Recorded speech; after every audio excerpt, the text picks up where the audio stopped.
Hello, my name is Heinrich Hippler, and I'm the world number one Broken Arrow player.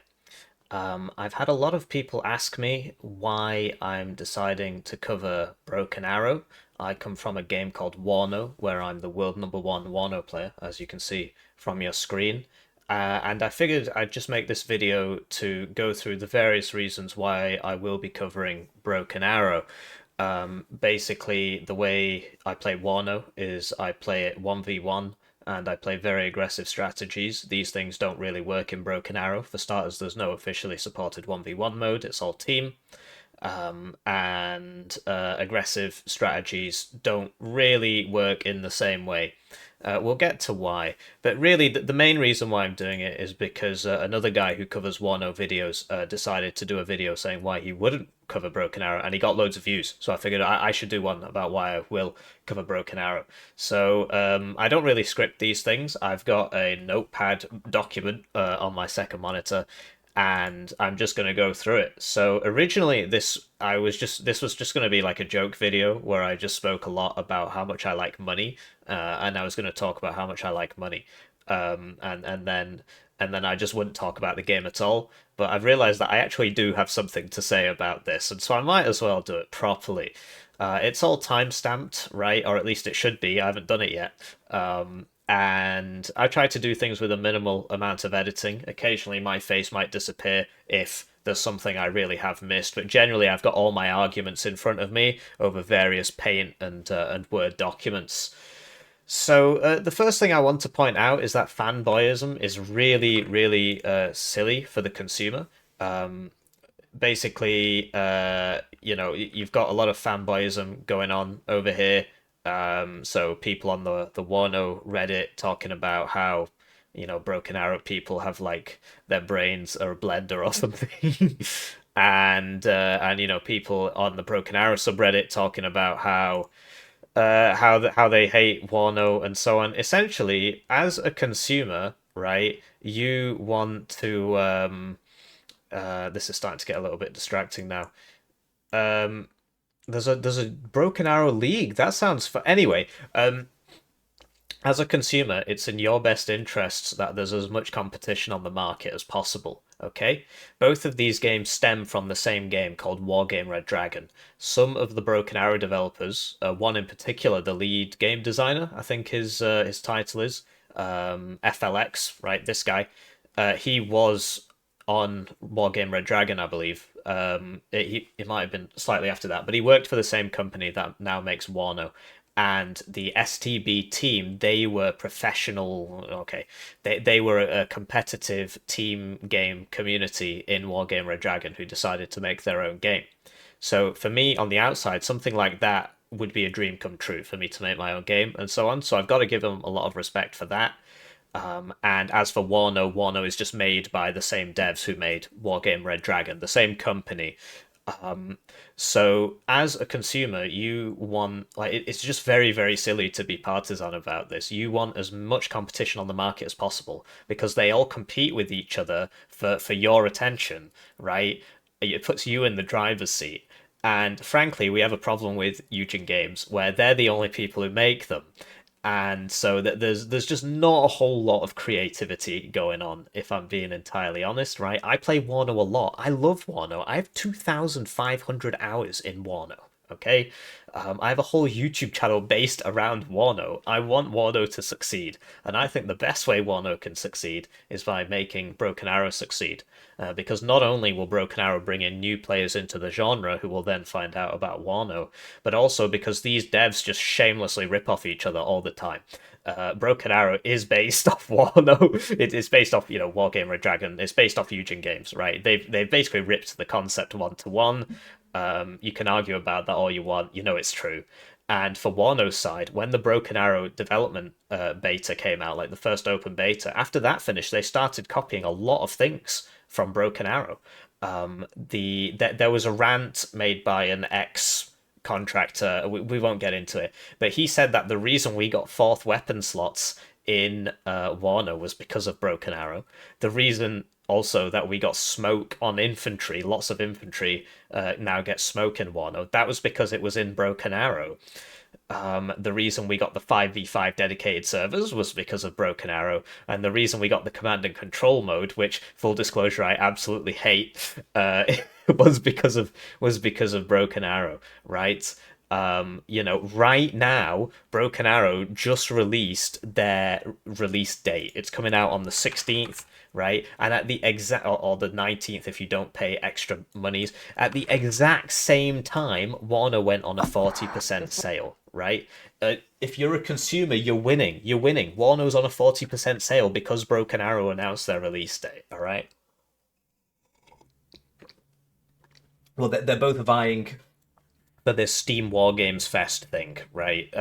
So basically, competition's good. More competition is better. I want more games. I want more good games. You should want more good games.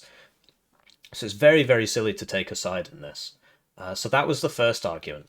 Um, did I mention how many views he got? I was going to mention that he got loads of views, which is why I wanted to make this video. I think I mentioned that. The next one was money and attention. Okay, so I mean, look, I'm not gonna lie to you. Money is part of why I do this. To fill you in on who I am. My name's Heinrich, as I said, and I'm a full-time PhD student. My funding ran out February 14th. It's now the 2nd of May. They've stopped paying me. And the reason why is because I took too long, right? So that the funding is for a set amount and then it runs out. Um, and so I want my channel to grow. I want to make money so that I can afford to live. When I was a kid, I wanted to be a scientist when I grew up, so I became a chemical engineer. That's what the PhD's in. I thought if I helped people, it would make me happy. So I did my master's degree in chemical engineering in wind turbine blade design, to try and like save the planet. And my PhD is in carbon dioxide separation to stop global warming, separate carbon dioxide out of the flue stream of a power station before it goes into the atmosphere to stop global warming, right? So that's what I wanted to do. My dream came true. I should be very happy, right? But honestly, it's just really shit. I mean, I should be thankful how many people can look at the camera and say I had a dream as a kid and it came true. It's just I kind of dreamed the wrong thing, and now I want to be a YouTuber. So you can take from that what you will. I It costs me £1,550 a month to live. So about a third of that is rent, and then the other two-thirds are like bills and food. I don't live a particularly lavish lifestyle. I don't have a mortgage. I don't have a car. I don't drink. I don't smoke. I don't do drugs. Right. I don't get that many takeaways. Maybe a couple in a month. I live a very modest lifestyle, but that's how much it costs me to live. Um, so I would like to make some money off the channel, so that I can afford to do this full time. And wouldn't it be incredible? Wouldn't it be incredible if I could make my own game like the developers of Broken Arrow did when they played Wargame Red Dragon and they thought, well, we can do it too, and they made their own. How fantastic is that? What a dream! So to fill you in, so it cost me £1,550 a month to live in April. Thanks to your generosity, the generous channel joiners generously joining the channel. They get their names on the screen, they get the videos early, they get members exclusive videos at a rate of one per week. And if I make a game, I mean, I am trying to make a game. It's just, I mean, I could show you the game, but it will take too long to load up. I'll lose my flow. The PhDs is draining all my time, right? But look, I'm £300 off being able to live. So yeah, the money, it does matter. I care about the money. Okay, so I can't sit here and pretend that I don't care about the money, right? And also, I like the attention. I like it when people say nice things about me. And the Broken Arrow community has accepted me with open arms. They just post pictures of my face all the time because they love me so much. You may say that it's they're insulting me, but I don't think so. I don't think so because yeah, anyway, let's move on.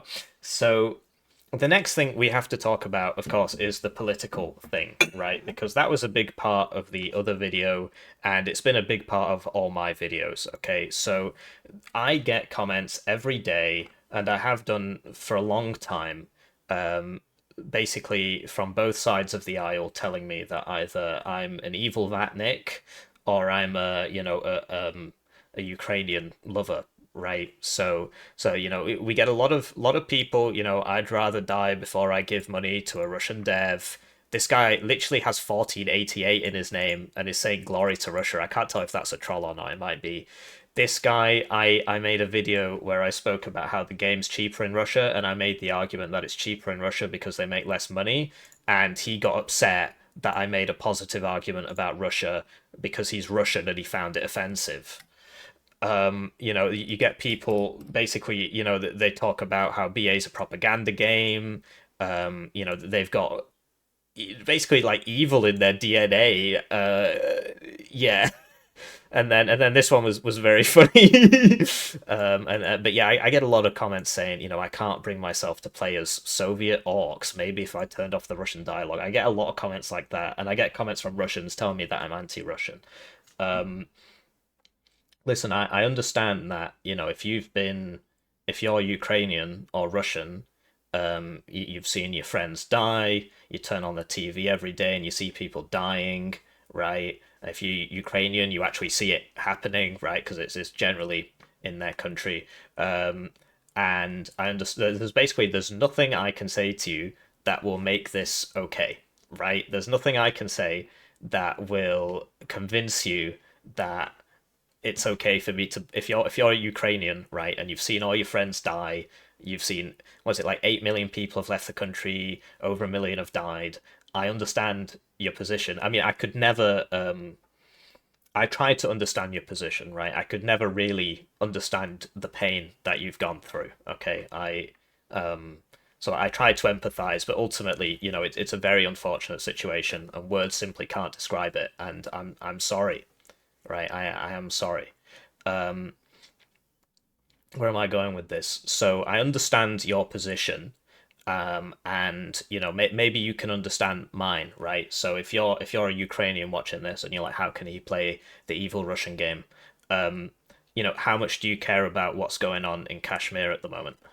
How much do you care about what's going on in Yemen, what's going on in Sudan, what's going on in Palestine, right? You probably care a little bit. If you're informed, you'll be like, oh my God, that's horrible. Um, but ultimately, that's as far as it goes because it's not your war, right? It's very far away and it's not got a whole lot to do with you. So you probably look at it and you're like, that's horrible. I wish the dying would stop. And I look at this war and I think that's horrible. I wish the dying would stop, right? But ultimately, I hope you can understand a little bit that dichotomy, that it's not really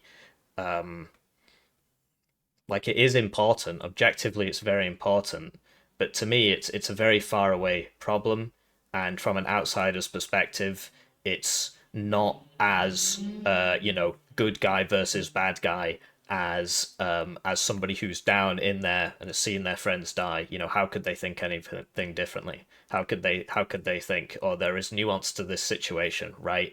So in the same way that you probably think about what's happening in Palestine, I think about what's happening in Ukraine. I want the dying to stop, right?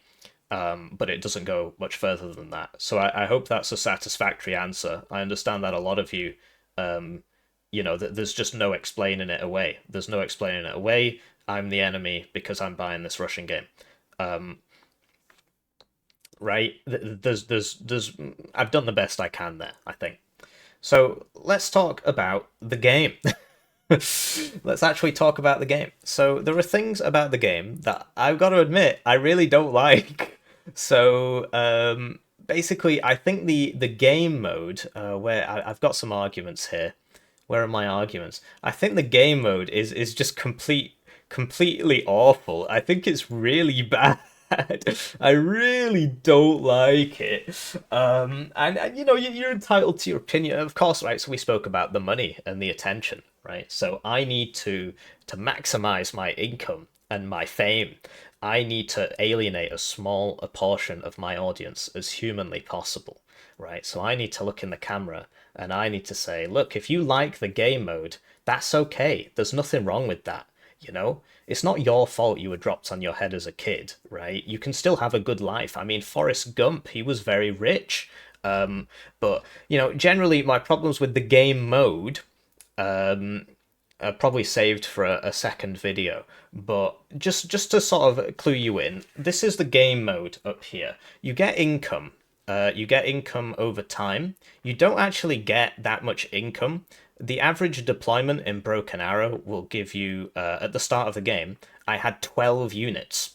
And if including the transports, so 6 guys in 6 transports, and it was high-end equipment. But if I was to do something similar with high-end equipment in Wano, I would have 30 units, including the transports, right? So what I did in Broken Arrow was like strikers with rangers inside. So pretty high cost infantry and a high cost transport. The transports had javelins and smoke and active protection systems, and the rangers had just a variety of weapons. I suppose I'm trying to find which one it was. So yeah, it was this sort of thing going on here. So pretty kitted out. But if I was to do the equivalent in Wano, it would basically be 15 BMP2s. Obviously, the BMP2 in Broken Arrow isn't as good as the BMP2 in Wano because Wano's set in 1989 and Broken Arrow is set in imaginary future time. But a similar deployment in Wano, you would have about 2.5 times as many units. The other thing is like, so do you see how this says plus 147 here, whereas it says plus 203 here, and it says plus 208 here. As you buy units, your income goes down. So in Wano, that doesn't happen. You get 260 points, right, per minute. You start off with 1,500 points, and the units generally are cheaper. So that's just off the bat, you're just getting more stuff. And you get 260 points a minute, and the units generally are cheaper, and that never goes down. There is a game mode where it does go down and nobody plays it, right? The main game mode, it doesn't go down. So what does that mean? Well, it means that you can have so in this game, right? I started the game by buying a pretty heavy artillery piece and napalming this whole left side of the map, right? And then I had a weak deployment here, but I mean, no offense to the guy, I was better than the guy I was facing in my lane. And what that meant was because my income is fixed and I'm out trading him, I'm getting, over time, I'm getting more and more units than he is. And that means that I can then go help my teammates. So, I napalm on the left, I do this thing in the middle, and then I napalm on the right. And you can't do that in Broken Arrow because you can never outtrade your opponent sufficiently. So in the last beta, they spoke about this death tax. So when something dies, that income would not come back until the unit regenerates. It takes about 6 minutes or something. But in the most recent beta, the one I played in April, which I was fortunate enough to get early access to, that death tax is gone, which means that so here's a game. I'm Hippie, we lost, right? And I was against this guy, Spectre.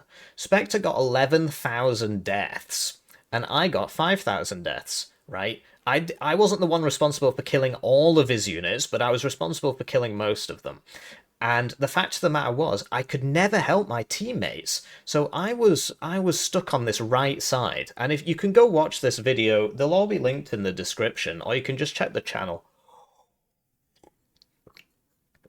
Because of this, right, so because they removed the death tax, and because of the way the income scaling works, I could never help myself. So you see these teammates over here. So this was LDE. He's got his own channel.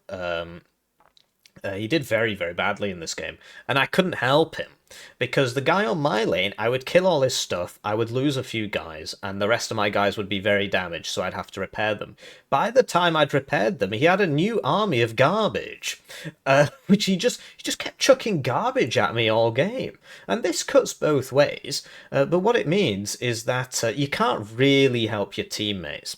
Now, I spoke to one of the developers about this, and the way he explained it was that, so if I'm on the far right and I need to help somebody on the far left, I would shuffle a bit to the left. The guy one step to the left of me would shuffle a bit to the left. The guy one step to the left of me would shuffle a bit to the left. But in Wano, I can just For starters, the artillery has a much greater range, so I can literally just arty the other side of the map. Ultimately, I think that's a bad thing, but that's one example. But the best example is because units don't drain this income for the whole time, I could just chuck a guy over there, put him in a defensive building, and not look at it for the rest of the game, and it wouldn't matter. Whereas if you do that in Broken Arrow, the guy you send to the other side of the map, he's draining your income for the rest of the game. So that is a problem I have with the game mode. The other problem is where are we? So if you look up here, it's split into conquest, i.e., control of points, and destruction, killing people. And what that means is, so at the end of this game, we held like 80% of the map. But we had one guy on our team, and I don't want to flame him, right? Hopefully, I remember to edit it out. I took significant casualties trying to get that point, etc. But we had one guy on our team who had never played the game before. It was a press event, so he was some journalist from somewhere. He had no idea what he was doing, and he got 10,000 deaths. And what that meant was that every single round they were getting the maximum amount of points from destruction. And it didn't actually matter what the rest of us did. It literally didn't matter, right? Because they would always get the plus 3 per round or whatever it is, plus 3, then plus 6, then plus 9 or whatever, from destruction. And it didn't matter how many points we could cap, all we could ever do is hope to match our one teammate who was feeding. It really, in a lot of ways, reminds me of Dota 2. It reminds me of MOBAs. And so when you couple that with the fact that you don't get many units, there's not a whole lot of player agency.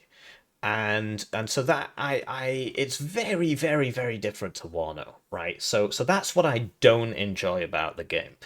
So we need to be honest here. That's what I don't enjoy about it. I could go on. It really is a topic for another video.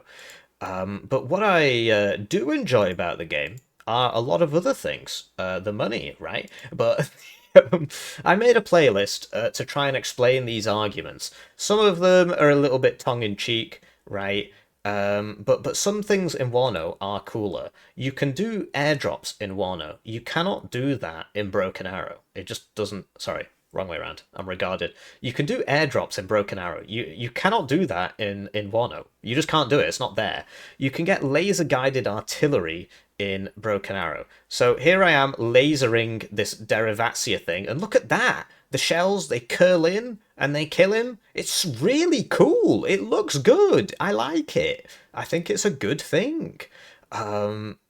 Whereas if you look at so here's another one. So I'm coordinating with my teammate, and I've lasered this tank over here, and he's killing the tank with his laser guided rounds. And then I switch to the other one, and then you see the rounds home in. The rounds home in, and they take it out, or that one survives because I was a little bit too slow. It is very, very cool. That's something I enjoy about the game. So I enjoy the airdrops. I enjoy the artillery. The artillery in general is done better in Broken Arrow. So this links to what I was saying before. In Wano, the artillery, it's basically got like a splash radius of very, very small. So here's an example of that. So you've got shells landing right next to this thing, and they just don't do anything. They just don't do anything. And people say, oh, well, it missed. Look! It was right next to it! It's very, very frustrating. Something that I really don't like about Wano is the artillery implementation. And so basically the way it works in Wano, and I'm gonna have to draw a diagram here, is let's say this is your area of fire, right? I'm gonna shoot artillery in this area. Basically you've got these little tiny balls of death. Because the splash is very low, but the actual damage they deal is actually very high. But you spend most of your time missing. It's been like this for as long as the game's been out, basically. There was one patch where it wasn't, and then they whiplashed, and then they never fixed it. So for most of the game has a lot of RNG in it, right? Because for most of the people in this area of effect, they're absolutely fine. They're doing okay, or they're completely dead. There's no in between. It's very, very inconsistent. The way it works in Broken Arrow is the splash is wider, but it deals comparatively. I mean, it's difficult to make these comparisons because you get fewer units in Broken Arrow, but it deals comparatively less damage, compared to Wano if you kind of scale it up.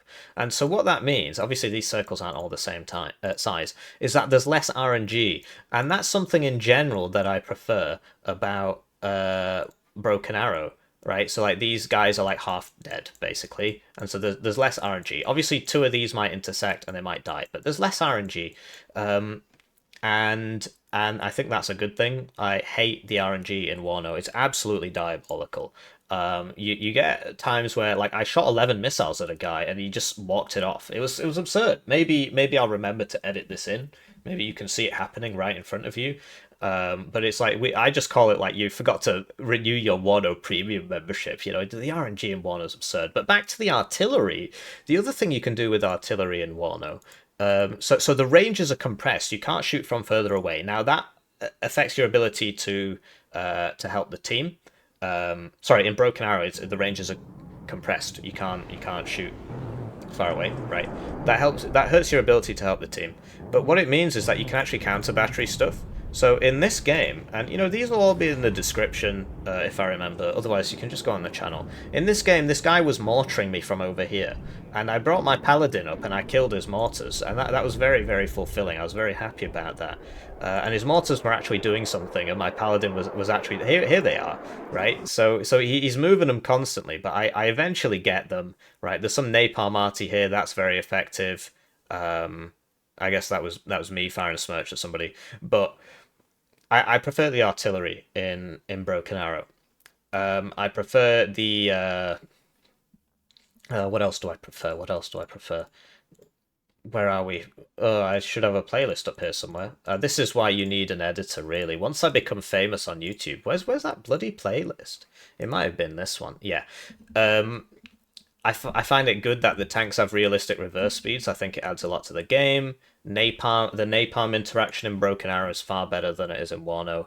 Um, you can do some really funny stuff with infantry and transports in this game. So a lot of people misunderstood this video, but basically in Wano, right, and I appreciate there's two of me now, if your unit dies, everybody in the transport dies 100% of the time.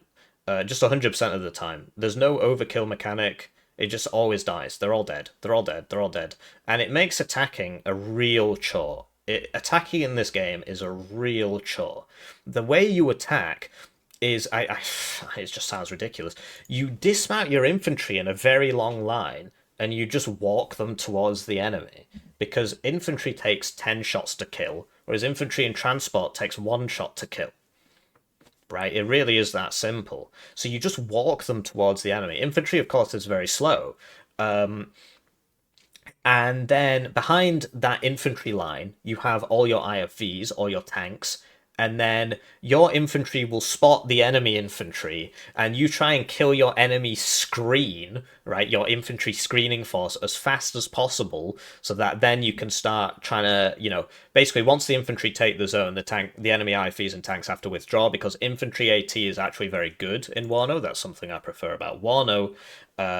Infantry AT in Broken Arrow is garbage. Infantry in general in Broken Arrow is garbage. I was talking to this guy, like, so look at this. I mean, this is obviously a bit of an exaggerated scenario, but look, like, teleports behind you, nothing personal, kid, right? Whereas the infantry in Broken Arrow is, this, right, I had a lot of people say, oh, well, they're just s'mores. They're just s'mores. This is the best anti-tank that you can get in that spec, right? And they haven't changed that. This is the best anti-tank the Marines have to offer. And I shot the T90 like 13 times with 2 squads, and it just walked off. Oh, it was 10. I apologize. Okay, let's skip to the next one. So yeah, there are. I mean, I could talk about this all day. But yeah, I think Broken Arrow has the rule of cool. We spoke about the airdrops, we spoke about the planes. Here's a guy doing a nuke, and we did like a big team coordination to get the nuke out, right? We were bringing in planes simultaneously. He bombed a bunch of my own guys. Like, it wasn't worth it in the slightest, but it was a lot of fun. It was fun. In Wano, there are nukes in the game, but only in the game files. So you have to mod them to unlock them into the game. So they're in the game, they just never bothered to program them, and program them like actually into the game. And it lags the game out because obviously it's a work in progress thing. But yeah, it is there. And I think ultimately, Broken Arrow has the rule of cool, right? And I think certain things it does better. Back to the infantry transport argument. I'm sorry, I'm all over the place today. I wanted to show you the because I was talking about how in Wano they go forwards, they'll die, right? In Broken Arrow, you can do some pretty zany stuff, right? So basically, they don't all die when they. This is actually a bad example. Let me find the better one. Um, they don't all die when the infantry and the transport dies. I suppose this is going to have to do. Um, so yeah, there are fun parts of this game. Like I just want to show you this. I thought this was really good. Um, so I run in with all my strikers. I do a very cool attack with all my strikers, right? It's fun. It's dynamic. It's fast paced. Things are happening, right? It looks cool. I mean, I think I've got it on times 2 speed, but it looks cool. You can because if the transport dies, all the guys inside don't die, which means you can get that transport right up to them and unload your CQC infantry, and the CQC infantry is doing damage. I'm taking flanking fire. Ultimately, this ends with another problem I have with BA, which is that the air spam is absolutely out of control, and because of the income system, you never have deep reserves. So because you can never build up deep reserves, right? And so you're going to lose all your guys to an airstrike, right? That is just sort of a constant problem with Broken Arrow. So it cuts both ways. So here I am, a guy's doing an epic attack against me. Nice, thank you. And then that's just one example. I got my teammates. I said, help! I'm losing. And what you do is you always float enough points for a bomber, like all the time, because spending your points is not encouraged. Because if you spend your points, it spends your unit upkeep increases, so you're encouraged to float points, which is and so you're always encouraged to just save up for a bomber. And so whenever you try attacking somewhere, 5 planes come out of the air and kill you because all 5 players on that team will coordinate that. So basically, there are ways around this, right? Basically, you can't do anything without your team. And there is skill expression, but it tends to be in coordination with your team. The skill expression is how well can you coordinate with your team, not how fast can you click 60 units, which it is in Wano. So that's my thoughts on the game. I wanted to spare a thought for the developers, because I thought they did like so. This is the main game designer. Okay, I am a channel. We've spoken about this. This is a small channel. It's not a. I mean, I'm trying to make it successful. It's not a big channel. I have 11,000 subscribers. It's not a big channel, right? And this guy with his $1 million company or whatever is taking the time to actually explain to me. And he's done this on many occasions. He's explained to me why things are the way they are, right? So in this case, he's explaining to me how ballistic missiles and seed can be countered, because in one of the games, the devs were just beating me up by spamming ballistic missiles and seed. And I think like the devs are really nice people. They're really nice people. There was another example I wanted to bring up here. So I suppose I've shown that one. I've shown that one. I've shown that one. I've shown that one. I've shown that one.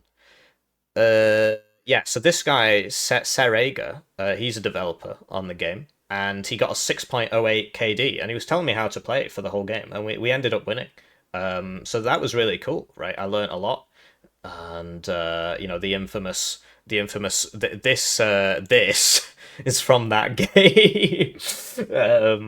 So yeah, I'm sort of getting a bit off track here, but these were my notes, right? So I originally wanted to make a joke about how much I like money. Then I wanted to make a serious video. Fanboyism is stupid, like it just is.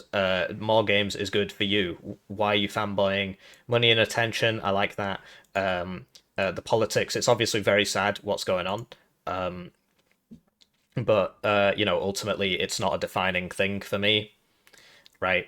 And the game has bad things and the game has good things. One thing I am very hopeful for, and this was actually covered on the stream, in one of these. So I did a live stream on the channel, and it's in here somewhere. Where are we? here, and at some point in So this yeah, I don't like that. in this, I'm complaining about the game mode there. At some point in this live stream, the developer is explaining to me how the custom games will work, and he said, I asked him straight up, can I make a 1v1 mode where I double the income, half the map size, and get rid of the income scaling? And he said, yeah, that's actually one of the easier things to do in the scenario editor. So all my problems with the game are about the game mode ultimately, right? Some things cost too much, some things cost too little. I don't think I can really make that claim with only a couple hundred hours in the game. I know certain other YouTubers have just released something talking about how bad the balance is because Pact is overpowered. I think honestly the reason for that was because so like this guy, really effective player, one of the devs, he was always on Russia and a lot of the best play testers would basically always stack Russia, um, and so the Russians were tending to win a lot. Or most of the press would usually play USA because most of the press was Western, so they wanted to play with the American equipment. And so I don't really think there's much of a difference between these two sides. Well, there's a big difference, but I don't really think we can go ahead and say, oh, they're imbalanced yet. So I hope that answers your questions. And um, yeah, I hope you have a nice, like the video. I need the money.